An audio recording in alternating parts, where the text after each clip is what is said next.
what makes this scenario or moment unique. Notice I didn't say more unique or quite unique. Just I think I did that properly. Is the fact that we have sung all the proper hosannas here, Bob, and he could be on the trading block in a month if the Angels don't continue to win. I mean, just again, last night, he and Trout hit back-to-back triples in the first inning, and they lost by 6 runs. It's just unbelievable sometimes how you see two of the best players of a generation hitting in the same lineup, let alone protecting one another in the lineup, and the team doesn't win consistently enough. What are you hearing or believing about that subject matter of Ohtani and the trade deadline that looms, Bob? Yeah, it's long been the consensus opinion that the Angels have no shot at keeping him, in large part because they haven't been able to build a consistent contender or a contender at all, although they're certainly in the wild card mix now. When you think about a possible trade deadline deal, if you're the team acquiring him, you have to have a very strong sense that you have a good chance to sign him. Otherwise, you're going to have to give up something that makes it look like what the Padres gave up for Juan Soto to the Nats a while back, like nothing, like a pittance.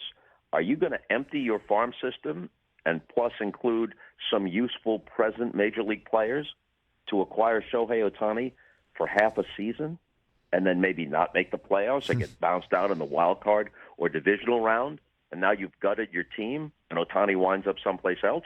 So I think the actual market, given those circumstances for a trade, is less than people would think it would be. Would every team like to have him? Yeah. Do only a handful of teams have even a realistic shot at retaining him? That's also true. Now look at it from the Angels' perspective. Artie Moreno, has a team that has a chance, at least as we speak, to get to October, which baseball would love, to showcase Ohtani especially, but also Trout. If he were to trade him, it sends a terrible message to his fan base. He just gave up. What Moreno can do is hang on to him and then say, look, we made every effort to re-sign him.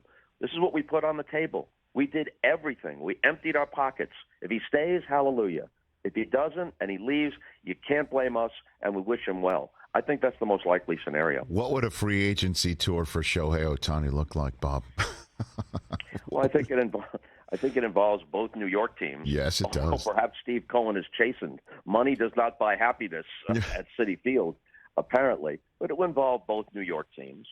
It might very well involve Seattle, which has shown a willingness to make bold moves and spend. And there's a very large Asian fan base there. Although Ohtani has across-the-board appeal. I don't want to limit it to that. Of course. It's a big deal when someone like Ichiro comes along because he was the first Japanese position player of any consequence, non-pitcher, to come to the American major leagues, and then he turns out to be a Hall of Fame talent. So any team would want to have him, but you have to have the market, you have to have someplace that's comfortable, you have to have a team that is an immediate contender, not building toward contender status. So once you check all those boxes, you've reduced it down to only a handful of the 30 teams. Sure, you'd have the Dodgers would obviously be in the mix. The Angels, there could be another Giants. team. Giants, yeah. I should have mentioned the Dodgers. That's obvious. Some people, Rich, think that part of the reason the Dodgers let Trey Turner go and have reduced payroll somewhat, it's all relative, is that they're saving up to make a run at Shohei Ohtani, which is logical. Yeah, no question about that. And we were just thinking about it on yesterday's show as well, what the free agency tour would look like just in New York when Ohtani arrives, maybe, out there at Teterboro Airport, coming over the George Washington Bridge, the Yankees and Mets jockeying for the first visit with him. Do you read into who visit? And he goes from the Mets to the Yankees. He'd be followed by cameras everywhere, I would think, and front back pages. And this would probably happen as the Jets and Giants were finishing up the season, hopefully for both teams, a playoff run. And that's the question about whether Ohtani would be into that. Does he like playing baseball down the street from Disneyland where, there's an Orange County Register reporter, maybe, an LA Times reporter, some international interest, and that's about it. Like, not a lot of long-time listener, first-time callers flipping out over an 0 for 4. Boston obviously would have to be involved in this free agency tour as well. Just throw that in there.